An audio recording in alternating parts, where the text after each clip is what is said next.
Hey Shooby-Doodlers, how are you doing? Well, I'm a little bit late for Valentine's Day. I was going to do a video, but I was just full of cough and cold and not really up to it. Now what I'm going to do is show you how to draw a heart in coloured pencils. You may have seen one recently which I did in pencil.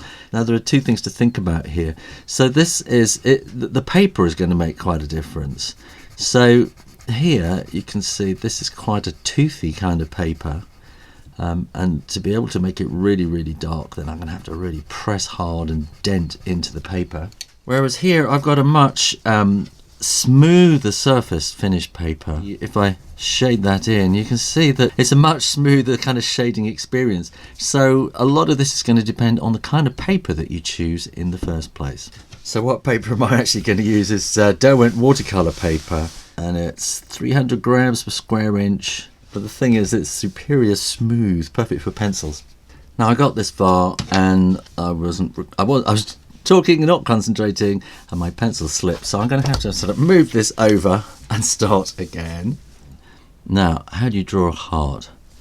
I've done a video just called How to Draw a Heart, and on Patreon and on this channel, I've been sort of having a conversation recently about how do you draw these really simple shapes, and of course I've been kind of drawing sort of consistently for many years, and so I don't really think too much about drawing a heart. You know, I suppose each time it might come out slightly differently, but I kind of know roughly how to go about it. But you know, some people have reminded me that beginner drawers, if you're coming back to drawing after a long time or something, this isn't as easy as it looks. And so what can you do? Well, one thing you could do is find a heart on the internet, print it out and trace over it. That's kind of a quick, simple way of doing it.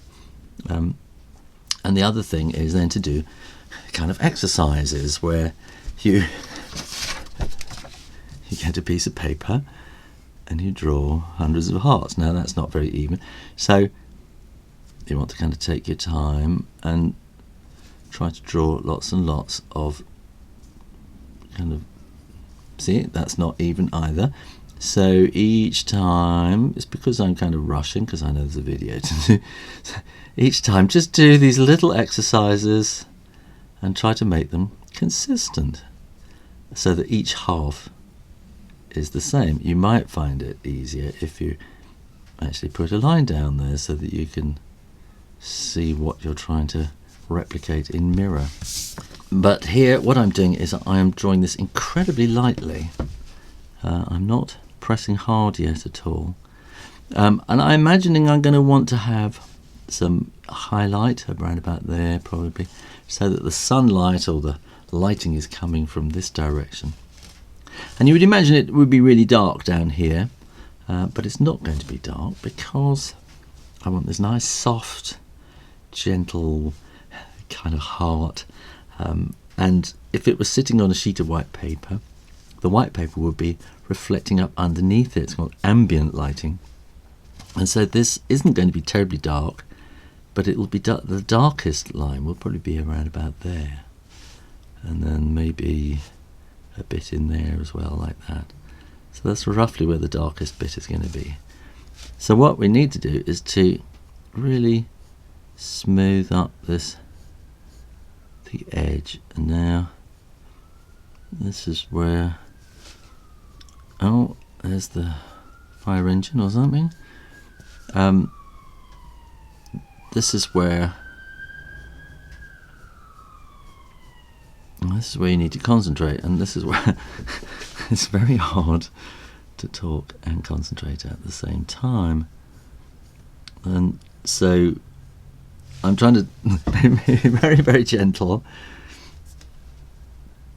I'm trying to be very gentle and kind of quite accurate to get this nice smooth roundness. But I'm not pressing hard, that's one thing. I'm just pressing enough because I don't want kind of the full strength colour on the edges. Right. Now come up this way as well. So I'm kind of smoothing out the edge. I'm getting the curves nice and curvy. And to be honest, it would be an awful lot easier to turn the paper around. And the reason I don't do that on the videos is because I kind of get carried away with the drawing and forget all about the camera, and suddenly I find I'm drawing somewhere over here. So I will try to do this and keep within the camera.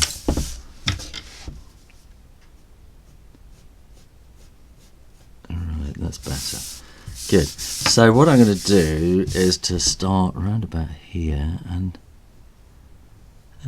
so I'm hardly touching the paper, but then I'm going to start pressing a little darker as I get further out from that shiny part. So that is now, I think this wants to be a little bit darker around about there, so I'm pressing a little bit harder, but then more and more gently towards the outside. And we just keep drawing, shading should I say. So I'm going to put down this basic amount of shade, or hue in fact, isn't it? It's not shade at all, it's a hue, because it's a pretty solid colour, and a hue is a bright colour, is a solid colour with white added to it, so the white is from the paper, whereas a tint, which will take you into shades, has black added to it. I want this hue to be equal to the colour on the edge, basically, so that's going to be our baseline hue. And we just have to keep shading. I'll shut up and do this and speed through it. Now, I think one of the reasons for the colouring craze that we've had recently, adult colouring craze recently, is because I think once you start doing this, it's a very sort of Zen-like thing. In fact, you'll find lots of things like Zentangle and things like that, where they're actually kind of promoting drawing as a kind of a relaxation technique, and I think it is that. And I think while I'm talking, I'm obviously taking myself away from that zone, but I think also it's kind of a level of concentration and mental detail to try and sort of keep the tones and the textures and everything equal, and to not just overdo it and sort of go over the line and all those little things. And so it's kind of a mental exercise and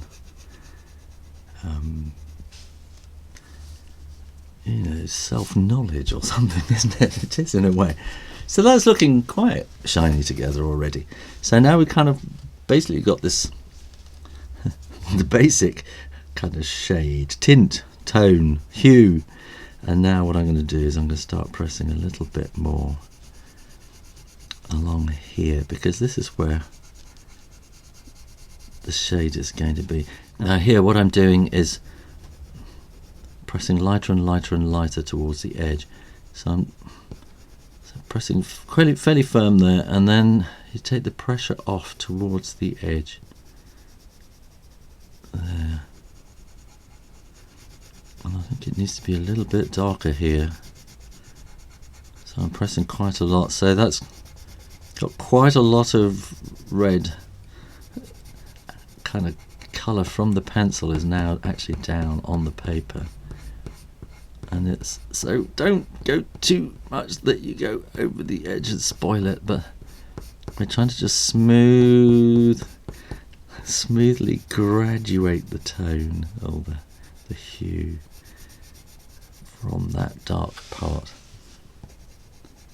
So yeah, so some people I know have a technique where, as I was blending with the pencil, I was using cotton buds, and I don't think that's really going to do anything much here.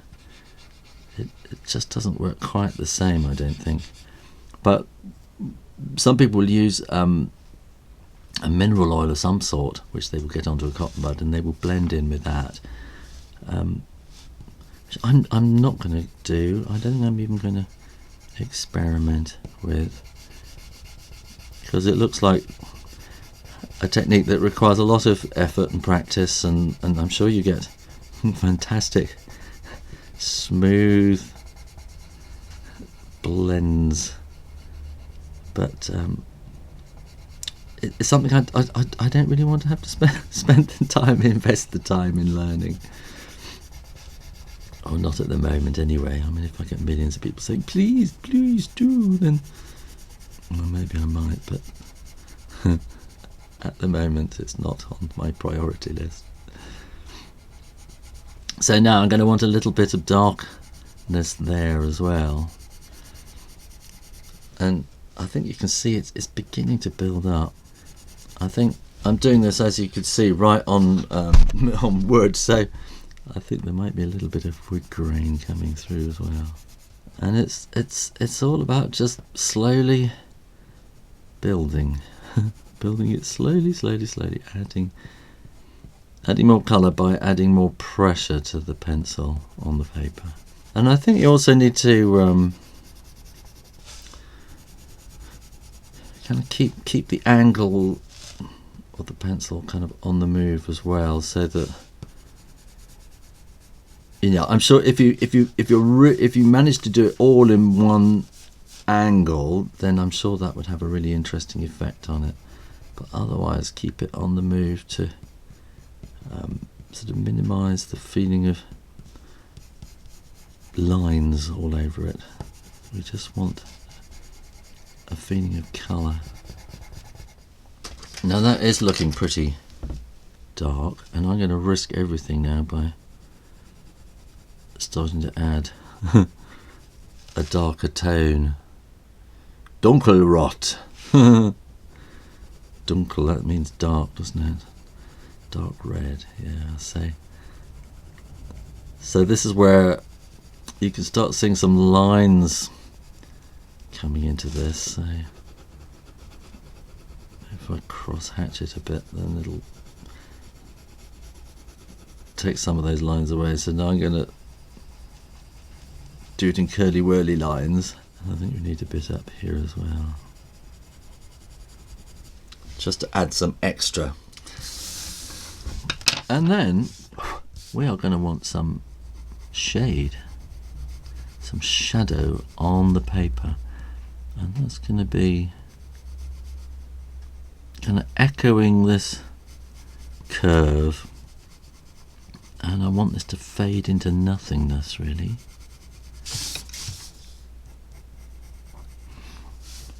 So I'm just going to kind of use this curve around there and just draw that so that you can hardly see anything at all. And then I'm going to very, very gently get back in the middle of the camera. And then I'm going to very, very gently just bring that in underneath there and fade that out around the corner there like that. And then just very, very, very gently. See, this is where a blending kind of thing would really come in nicely. But this is blending just with care. So it's just that, you know, the nearer to the heart, the harder you're pressing, and the further away, the lighter you're pressing, and it's just getting that gently, gently, gently smooth gradation like that. I think we must need a bit more down here, don't we? Kind of about there, and just very, very gently fading, fading, fading away. Now I'm looking at the camera, I'm actually drawing in the camera because some of these bits don't look right on the camera, whereas they do from where I'm drawing. So obviously the camera is right above the drawing and I can't get my head right over the top as I would like to.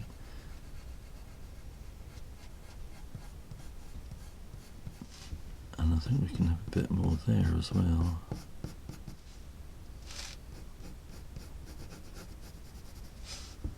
And I think in there, so this is these kind of last bits of just filling in and touching up really. Oh no, in fact I think this could be less. I'm going to take some of that away. Maybe that's a bit better, and I think this could be a bit darker there. There, and just soften that around the corner a bit. And you can see, you can just keep doing this forever and ever, just adding and adding, just a little bit here, a little bit there. But you don't want me to spend the next 2 hours doing that. You can do it yourself. So there you go, how to draw a soft heart in coloured pencils. Thanks for watching, and you can support this channel and get so much more on my Patreon page. Click to find out more. Make sure you are subscribed to the Shoo Rayner Drawing channel on YouTube, and in the meantime, keep drawing, drawing, drawing. Practice, practice, practice, and I'll see you next time. You take care now. Bye bye.